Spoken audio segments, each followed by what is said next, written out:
Hello, my horde. I hope we're all doing as okay as we can be in this time of social distancing.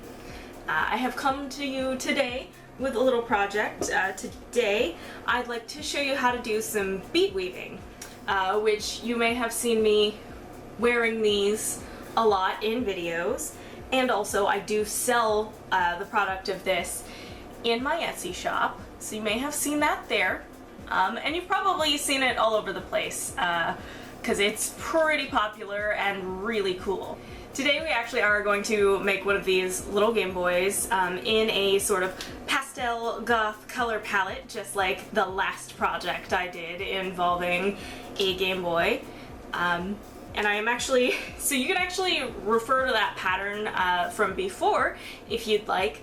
Or since this one is actually even smaller and more simplified, I'm using today, instead of going and finding where I have this pattern, I'm actually just using my earrings as the pattern. And I will try to get you a link to this. Okay, so let's head down to hands view and start crafting. So the things that you are going to need for this project, you will need a beading needle. I have come to prefer just a standard, it's really just a very thin, regular needle, but it is labeled as a beading needle. I know that's incredibly hard to see, and these can actually be really difficult for people to thread, so there is actually a brand of collapsible eye beading needle. They're also flexible. They're sort of made of just like a little twisted wire. And they collapse when they go through the beads really well. And I used to use those, but I personally found that they were harder to find and I kept losing them.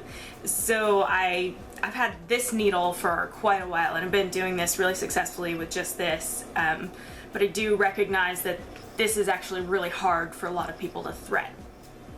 And while they do actually make beading specific threads, I actually find that just my sewing thread, my Coats and Clark, my Gutermann or whatever, usually the Coats and Clark is what I use. I don't use a lot of Gutermann, works just fine for me. I'm just gonna pre-thread this before I talk about the beads that you need. So you can do this style of bead weaving with pony beads, which is a popular thing people do, and it's popularly called candy, K-A-N-D-I. We've used a candy pattern website for some of our square patterns here in the past, and that is an option. Usually those are much bigger projects. Usually people are making big chunky bracelets out of that. However, the sort of more traditional way of doing this is with seed beads, which are these tiny beads I've got over here.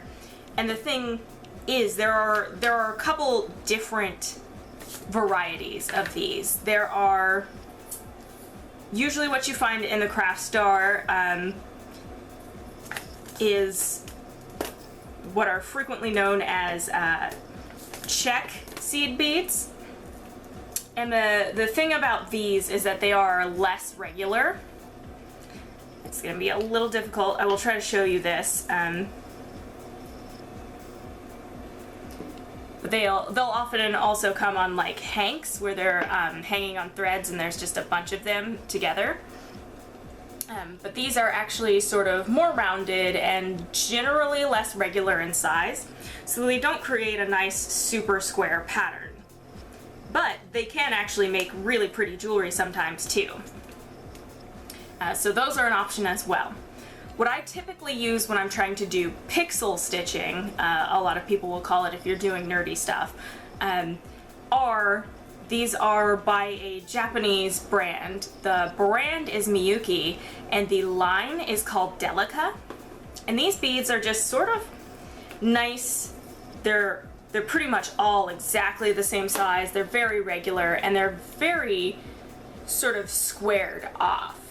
So they sit nicely together in square stitch. which is the stitch I'll be teaching you today. I do want to point out one thing. You used to be able to get these in Michael's all the time. This is a brand that was called Toho. I'm not sure if they still have them. This is actually sort of a nice mix. It is more like the Miyuki Delicas, but it is still not as regular.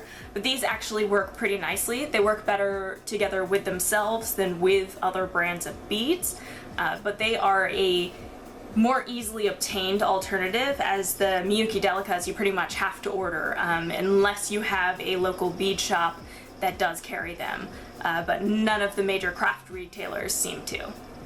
Okay, so when I said earlier that I wanted to make this pastel goth, I did forget that I don't have pink or purple Delicas, which were the colors I was thinking of. So I'm actually gonna go, and I believe I'm gonna do this light gray here for my body, and do all of my sort of the accents, the borders and the buttons in the blue, and then of course the screen in white. And we'll see how that turns out. I really am not sure. But let's go ahead and get started. So, as with anything you're doing in pixels and squares, you're going to count how many are in your first row. And there are 5 on the bottom row here. So, we're going to take that body color, which for me is my light gray. We're gonna put 5. That's 4. Oop, 1 too many. Shoot. We're gonna put 5 beads on the needle. I'll close that so it doesn't fall over like a disaster. Actually, I'm gonna show you guys a little trick here. I have this beading case so that I can travel with my beadwork, but also just because it's nice organization. What you can do, and you can do this with any old like beading tray or whatever, but I like to do it with this stuff because it's already so easily accessible. And then I don't need to have extra trays lying around.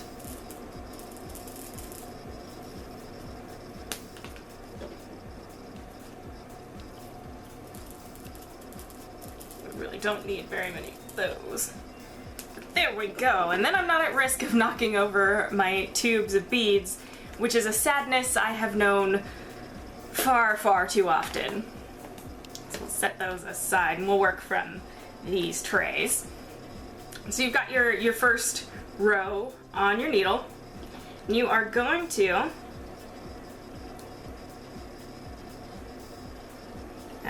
I have here what seems like not a terribly long piece of string, but this is also not a large project, but you want to have a fairly large piece of string. You want to not be changing thread every so very often or anything. And you want to stop 1.5 inches, 2 inches from the end. And what I have done in the past, actually, if I have one, I might not. I don't have one to demonstrate, it seems. But what I've done in the past is I'll actually take, and even before I thread it, I will tie my non-working end. The end on your needle is your working end, and we'll just call this your non-working end. And we'll actually tie off to a pony bead, or anything really that's available. Oh, here's one actually, I did find it. So I can demonstrate. Usually you would want to do this before the beads are on, just so you're not fumbling around with them. You tie this on, just to stop the beads from falling off. Because until you really get the hang of it, sometimes that can be really hard, keeping those beads from just dropping off the end. So, like so. And now, when we start our next row, you'll notice that this does increase on the second row, But what we're gonna do for now is we're gonna ignore that last bit and we're just gonna start working on top of our first row. So we're gonna take that gray,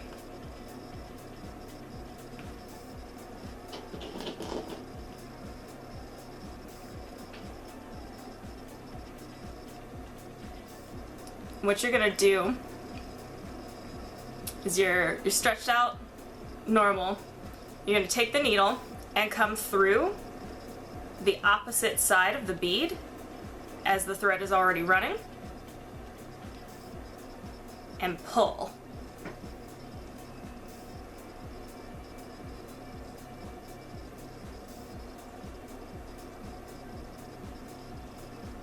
And see, that's why the pony bead on the end. I just dropped that, and you will get a little bead on top of a bead, and then you're gonna go back through that bead that's on top of your first row so that you can move on to the next piece.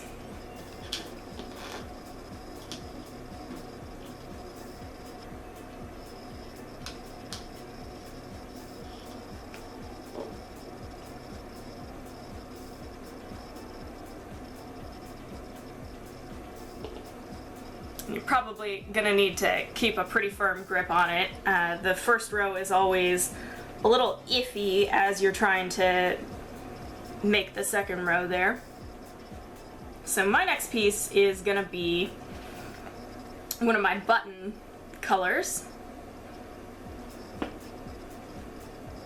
And just like before, we're going through the opposite side.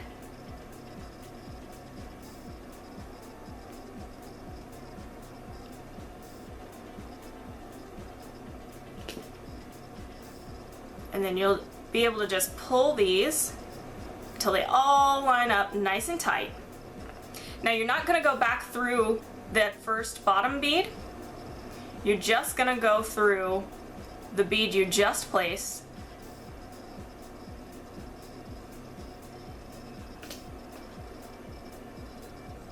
And don't let your string get on the wrong side and get everything all tangled up. And pull. Pull tight. You probably still have to hang on to that and keep it pretty taut as you're working. But you can see now I have a little four square going on, and it's actually already stabilizing a little bit. And my remaining three so far are gray.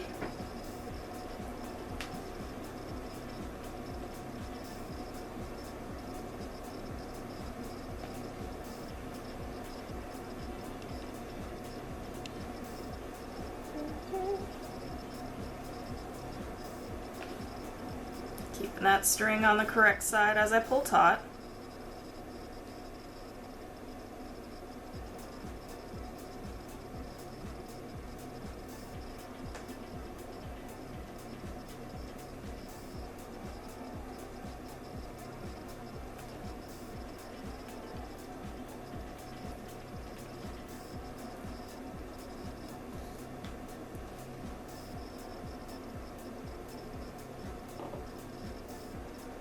And this just becomes more and more stable with each bead added to the second row. And you'll find after that it's going to be pretty much a breeze.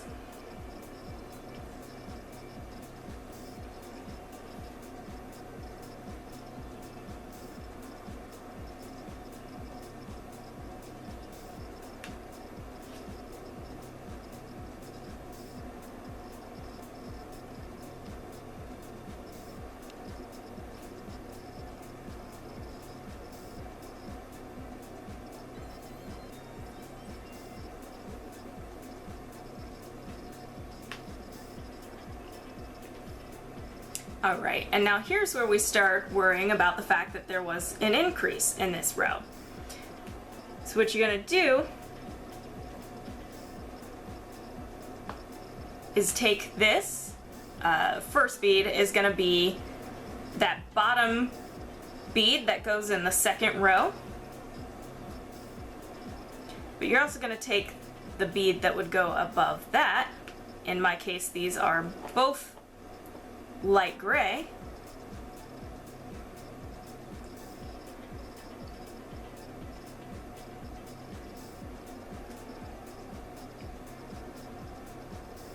And in this instance, I'm actually going to turn my work. I was working this way. I'm actually going to turn my work to make it easier for myself. You're going to go back through the first bead that you put on. Don't let it get tangled, because then you'll be fumbling around like me. Now, you see that this landed far away, but that's fine. All you have to do is take it and pull it, and it will go. And you just pull that.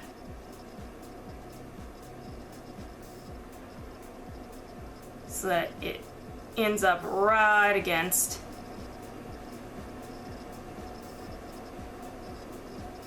your first row there.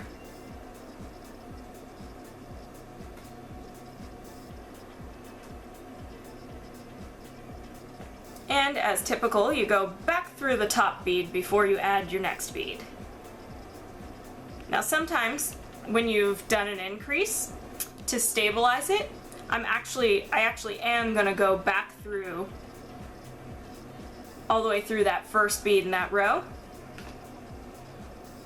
and come back through. Except I'm not gonna do that because I've added the wrong color. And when you make mistakes like that, you just go ahead and just pull that thread right back out.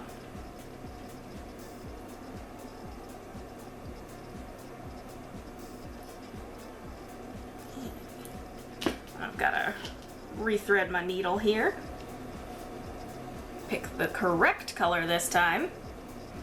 And as I was saying, I'm going all the way back through that first bead just to make some stabilization. Back through these top two beads.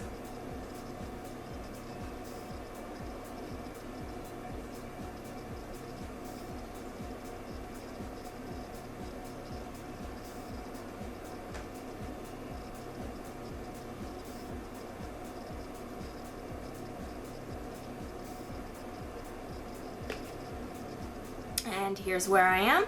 And then you just carry on as normal, and I will meet you back at adding that bead on the other side.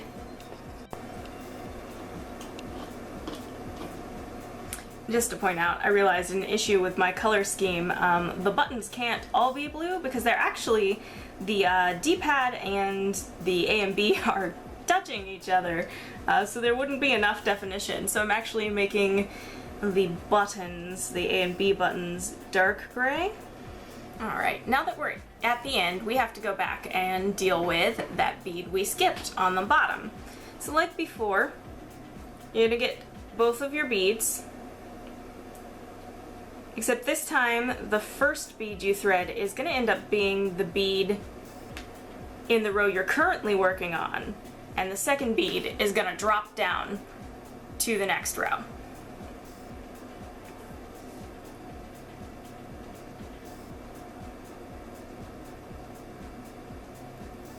So you're gonna again go through the first bead you put on and pull,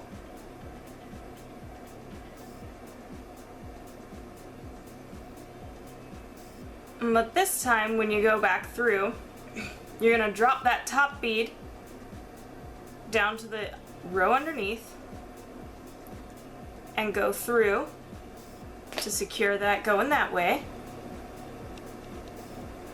Right back up through those top two on the top level there, and boom. Now you have increased that row.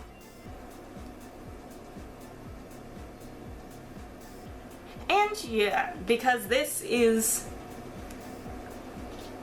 straight from here, I'm not gonna have you sit through watching me do all of it. Go back through the first several steps if you need to see them again, but it is just the same repeated motions over and over again. So once you have it down, it's actually really easy to keep going. I do have actually just a quick note on turning your work, which we did earlier. Usually, you're generally supposed to work always in the same direction, so you flip the work so that you're still going in the same direction. However, I am someone who does not always flip their work. I sort of am able to work in both directions, not just left to right or right to left, which actually is easier for me personally in following patterns because I don't have to try to reverse it in my head. I just have the project the same direction and stay doing that. But if it is easier for you, you find, to turn your work and always work left to right or right to left, then absolutely do that, as that is really truly what you're supposed to do anyway.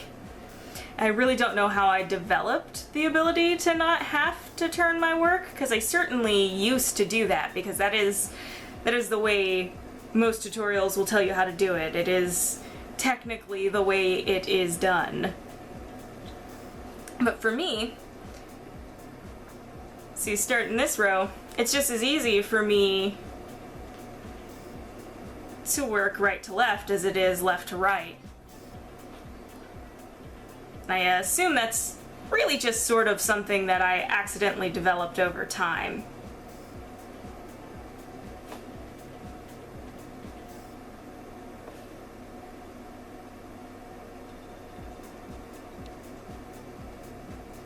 So I just wanted to mention it. Do whatever starts to make sense to your brain that gets you the end result is the right way to do it. Since I did not cut a thread long enough to do this project all in one thread, I'm going to go ahead and show you what you do when this happens. And we call it weaving in your ends. And you're actually just going to go back through the project several times.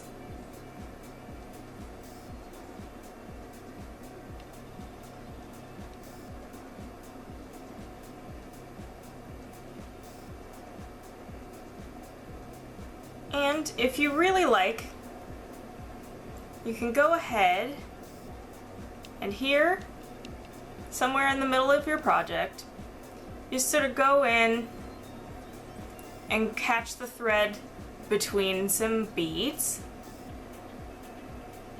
And you can make a little knot.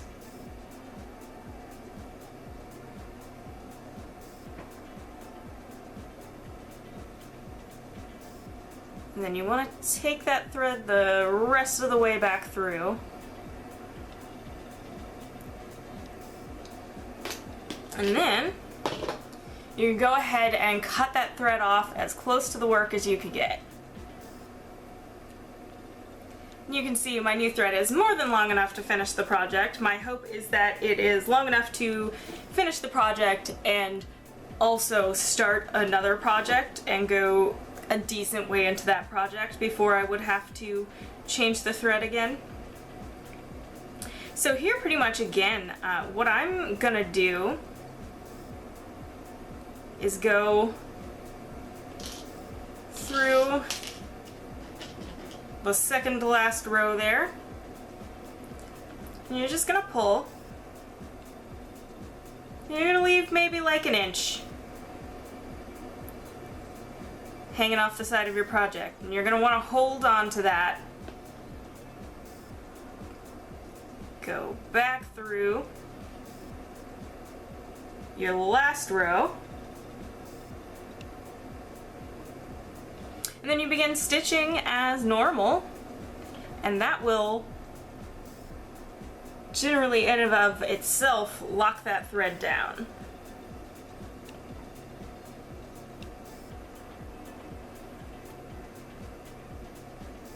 So here we are, finished with the second to last row. And wouldn't you know it, that last row has a decrease in it. So now is the perfect time to learn how to decrease. So you're gonna go in through the row under your last row. You're gonna go in through the first 2 beads because this is a single bead decrease.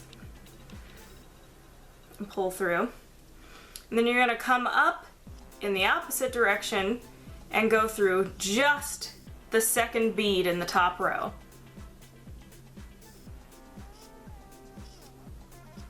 Or whichever bead is the first in the row given the decrease. And then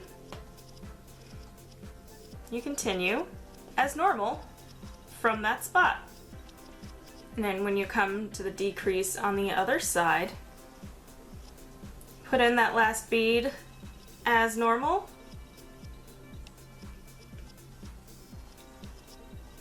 And you stop. If the pattern were to go on, you would go ahead and start your next row. But this is the end of our pattern. And I do have one thing that I am going to show you. So these, you may notice, the ring there is just slid through between the beads down there. This is some of my earliest beadwork, and I didn't 100% know what I was doing, so I'm going to show you something nicer to turn these into charms. I'm going to go back through the row underneath there, and I'm going to go to roughly the middle of the work, which for this one is that piece in the middle of the 5. I'm going to pull through there. Pull out this end that I just caught, and I'm gonna go back up to that top row, back the opposite direction through just that middle bead, and I'm gonna take these clear Toho beads, and I like to do a group of 5 of them. So I'm gonna get 5 on my needle.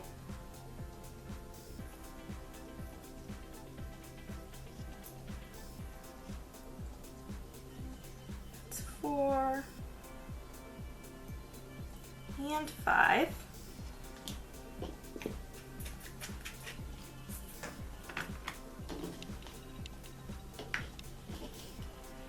String those down.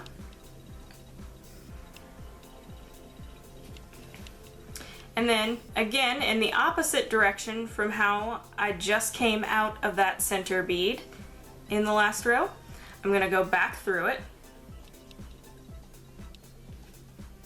And that creates a nice little loop for me to attach it to a jump ring so that I can make it into a necklace or an earring. And then we're going to weave back through a little bit, and we're going to tie off and weave through again and cut off just like we did when we changed threads.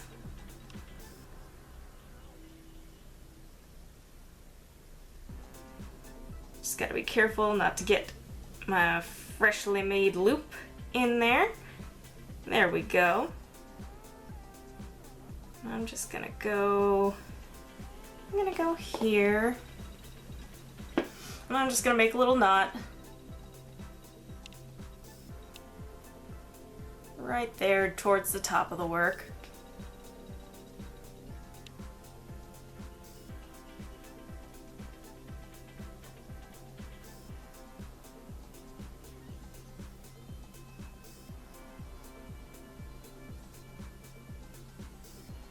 Then slip through that last bead in the row.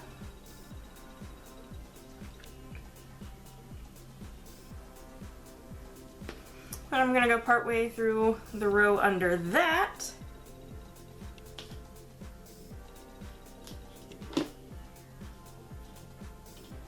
And cut off. And so the last thing to do is go back and weave in your ends down here, because I left that end when I started a new thread. And this is part of why you want a fairly long end when you start and when you start a new thread. So you want to go back and be able to tie them in easily. I probably could have left a lot more than this. I usually don't, although I probably should. And those little knots really do disappear inside the beadwork.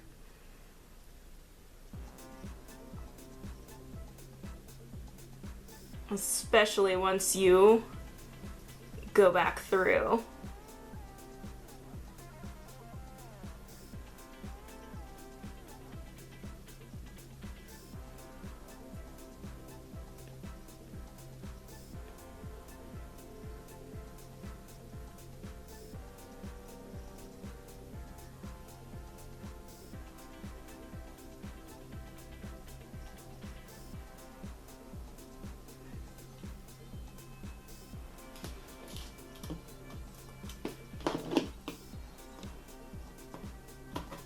Alright, and here we have our differently colored little Game Boy going on there. I'm actually quite fond of this color scheme. I wasn't sure about halfway through if I was gonna be, but I really do like this.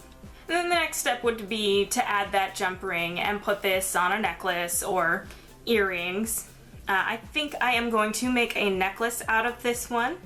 But we'll go ahead and end this video here today with just the charm. Before we wrap up, I just wanted to give a quick shout out to the book that I actually originally learned to bead weave from, which was The Beading Answer Book by Karen Morris. This is not any kind of a sponsorship or cross promotion or whatever. This is me as a human being saying this is the book you should look at if you're interested in more of this art form. The interesting story for me is my dad got this book from the library and sat it down in front of me and was like, hey, learn this so you can teach me. Which is kind of a thing in our family because I can actually learn to do things pretty well from just photos and charts. But my family needs a little more visual help than that, moving images, but we actually had dial-up at the time, so it's not like YouTube was a great resource, and so my dad was actually interested in bead weaving, but I started doing it because I was like, sure, whatever, it's summer, like in high school during the summer, so I was just like, I have nothing else to do. And I did start to learn to bead weave. And then it sort of fell off for a little while because I learned it more as a more traditional art form. But then actually pixel arts of various kinds became like a really popular thing, and I saw people using these techniques with the pixel arts, and that's when I got really back into it. Because obviously, since square stitch is just a grid like pixel art, you can do anything you can find pixel art for. So that's where it led to being really nerdy and exciting for me. But this book actually is still the one I reference when it's been a while since I've done a certain stitch and I want to go back and remember, or there's a couple of ones in there that I haven't actually even tried yet.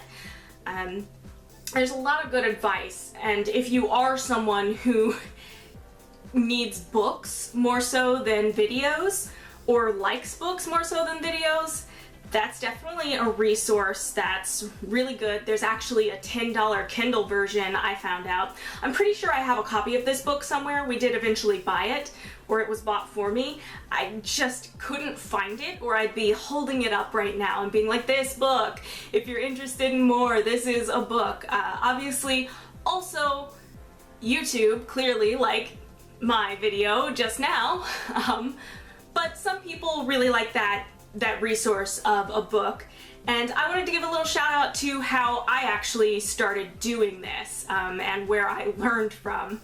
So that's why I am suggesting this book. So I really hope you liked today's video. Maybe this is something that sparked some interest for someone, and this is a new hobby for you, which new hobbies are always so exciting, right? I love a good new hobby obsession.